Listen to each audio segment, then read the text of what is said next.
How I accidentally triggered a cold war between the dungeon master and the party. I want to preface this story by saying, first, I'm sharing this with the DM's permission. Second, no one involved bears any hard feelings from the conflict that happened. In fact, we're glad it happened, as it was an educational experience and is a great story. There's a bit of background to this story that's needed to really appreciate it. Our group was playing 5e, and all of us were all really new to the game. I was running a homebrew campaign, of which we were nearing the end. We had been playing for a few months, and the party had reached level 4. They all decided that they wanted to keep playing the same characters for the next campaign, so when we decided who the next DM would be, we worked together to transition the two campaigns. We decided that the reward for completing my campaign would be a free feat for everyone, and everyone would hit level 5. Furthermore, the only player who did not have any magic items yet would be granted one. The only character that did not have a magical item was the half-orc vengeance paladin named Todak. Todak mostly used his spells for Shield of Faith and Cure Wounds to keep us safe, so I decided to give him an offensive boost. I originally wanted to give him the Sun Sword, but I thought a legendary item for a level 4 to 5 character would be a bit much. I toned the attack and damage plus down to just +1 and replaced the radiant damage with a boost to his smites. His smite damage would be doubled. It took us a long time to discover what a mistake that was. As I said, he mostly used his spell slots for defensive spells. The new campaign starts and it is a lot of fun. A great story, a really cool world. We were loving it. But slowly things changed. We were noticing that our paths got more restrictive. Things that should require a simple roll had near impossible DCs, and the encounters got crazy. We were all pretty buffed up so we could take them, but soon enough there did not seem to be a perceptible strength difference between boss encounters and random thieves on the side of the road. Spells just sometimes did not work, and if they did, enemies would almost always pass their saves, way over what they needed. I started to get a little frustrated, but I understood that we were higher level than earlier, so it was going to be a little harder. But I did not like feeling railroaded, encountering random thugs with as much HP as dragons, and earning little to no EXP or loot for overcoming these challenges. There was just not really any in-world explanation for why even the most mundane thing was just as powerful as we were. One of our players decided he wanted to play something new, so unbeknownst to the rest of us, he and the DM arranged for a suicide mission for him. My character joined him and died as well. I had no issue with it, other than the fact that my beloved character, an orc barbarian war chief, went out to some thugs. But I'm very much aware that death is a part of D&D. Plus, this would give me an opportunity to make a build that would allow me to tell the DM, no, I'm going to do the things I want, and it will work.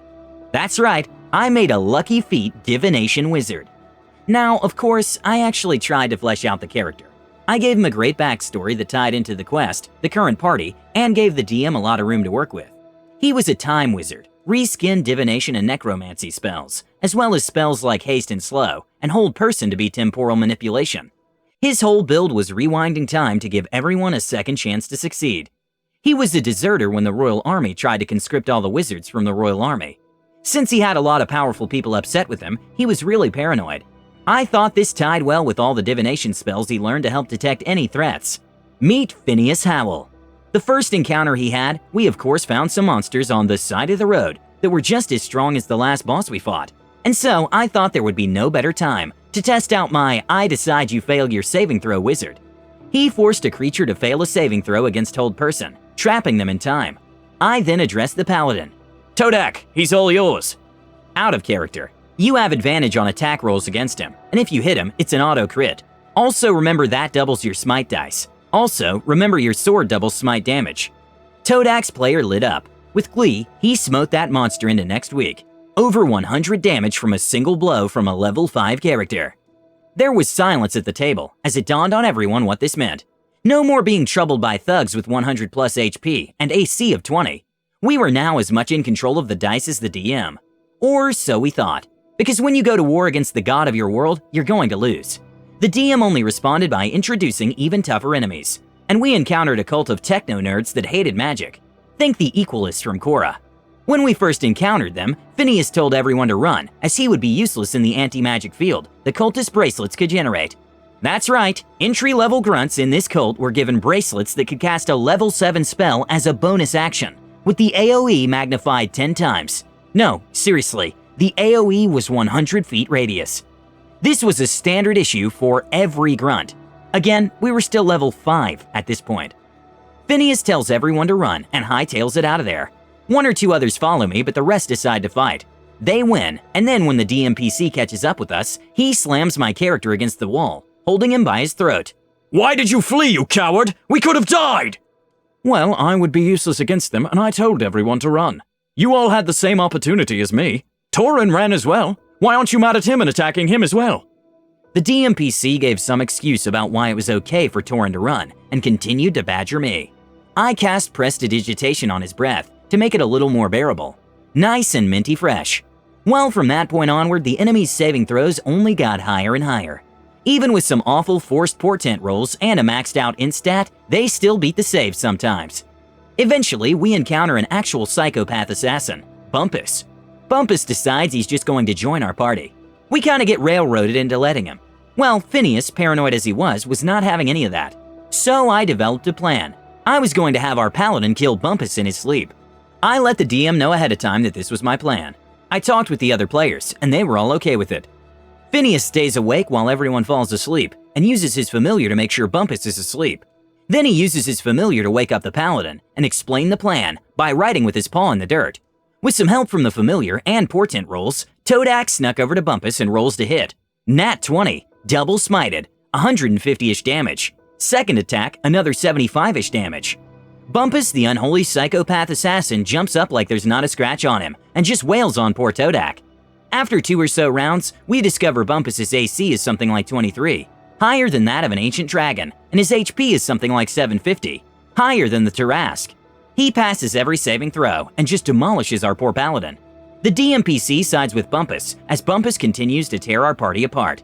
It turns out that we were eventually supposed to fight Bumpus, but only after finding the MacGuffin that would allow us to fight on his level. We fled, but in the end, as a result of physical, mental, and emotional damage, we lost 3 of our 6 characters.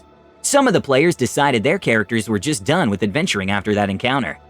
I got rid of Phineas, as I was tired of having magic users being constantly nerfed, and we lost our main damage dealer, so I decided to make another min-max monstrosity.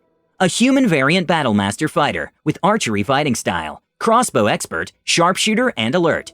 I rolled in front of everyone and was able to get his dex up to 20. I was ready to quick draw cowboy shoot this campaign into oblivion. I still hadn't learned my lesson. Of course, the more damage my character was capable of doing, the higher the HP of the monsters would be. The more accurate my attacks were, the higher the AC.